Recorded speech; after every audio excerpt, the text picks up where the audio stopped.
Wars of the Roses are one of the best known conflicts of the medieval period. Covering over 30 years from 1455 to 1487, the wars have been replicated endless times in documentaries, books, TV shows, films and plays. However, actual common knowledge of the wars is often very shaky. Most people know that it was the House of York and Lancaster that fought each other, Henry Tudor won at the Battle of Bosworth, there was some guy named Warwick, Prince was locked up in the Tower, and I don't know, Brian Blessed's in the mix somewhere. Beyond that, it all turns into a haze of knights' disputes, battles and intrigue. Popular culture has not helped either, frequently rendering the two sides as simply good or evil, with knights clattering away at each other in battles for differences that seem arcane to us today. This painting by Henry Payne of a pivotal scene in Shakespeare's Henry VI Part 1 in 1908 demonstrates the problem. It's presented as dramatic, clean and romantic. Richard of York picks the white rose as his emblem, while the Duke of Suffolk takes the red for Lancaster. The fact that this is the header image for Wikipedia is more than a little troubling.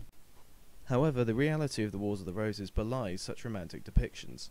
As the country underwent a crisis of governance, rivalries and hatreds that had been bubbling away under the surface for years exploded in horrendous violence. Thousands of people were killed and many more were either ruined or scarred by their experiences.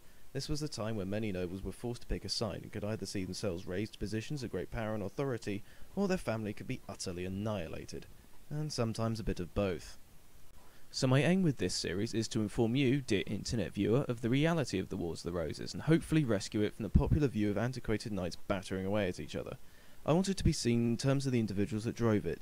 Beautiful, ugly, ignorant, smart, brave, cowardly, and anything in between. In essence, this will focus on the people who lived and died through times we can only scarcely imagine. However, before we can begin, it's perhaps best to get an idea of the medieval world. While a glance at the map may show a world superficially similar to our own, the reality was quite different. So without further ado, let's get stuck into the sexiest, most violent thing there is: demographics. At the start of King Henry VI's reign, the Kingdom of England possessed a population of around 3 million people, concentrated primarily in the Midlands and the South and divided between 39 counties. To understand how low this number is, consider that while modern England is one of the most densely populated places on Earth, in the 15th century the density was the same as it is for modern Finland. Consequently, cities were less important. Outside of London, only Norwich, Bristol, Exeter, York, Coventry and Salisbury possessed significant populations. You may have noticed from this map that York is the only northern city from that list. The reason for this is that 3/4 of England's population lived to the south and east of a line running roughly from the River Humber to the River Severn.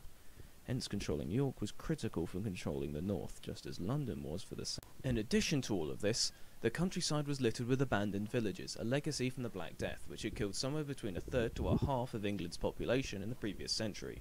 While this did result in the slightly positive benefit of raised wages for the survivors, war decided to tag out with pestilence 4 times during our period, with visitations in 1464, 1471, 1479 and 1485. Just to mix things up, sometimes people didn't die of the Black Death and were instead afflicted with a number of other horrendous things, such as typhus, smallpox, pneumonia, and if you were really, really unlucky, sweating sickness, a mysterious disease that could pop up anywhere, kill you without warning in under a day, and that we still have no idea what it was or why it went away. So sweet dreams tonight. Of course, with war and pestilence having so much fun, famine decided he wanted to step in, with bad harvests occurring intermittently throughout the 15th century. With all this death and destruction around, the 15th century really wasn't that great a time to be alive, so it's not surprising that a lot of people decided they didn't want to have kids. As a consequence, England's population continues to decline during our period, eventually bottoming out at around 2 million people. Those millions were divided into a rigid social structure. While this is usually depicted as a pyramid, those alive during the medieval era were more likely to see it as a great chain, linking all the various people together under God, far stronger united than apart, and where everyone works for the common good of the whole. In the chain, the king was very much on top, deriving his power from God, not the people. Directly below him were the clergy and the nobility. Below them were the burghers, or city dwellers, and the yeomanry, who were well-off peasants.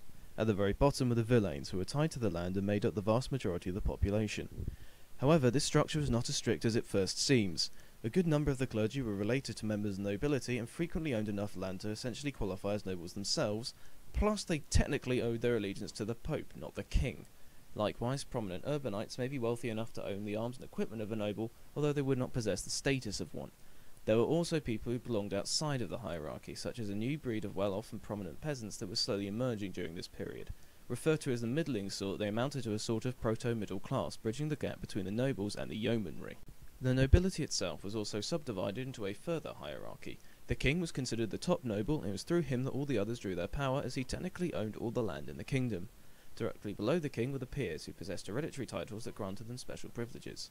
Now, the number of these titles fluctuated during the Wars of the Roses, the owners died or backed the wrong horse, but at any one time there were about 60 peers during our period.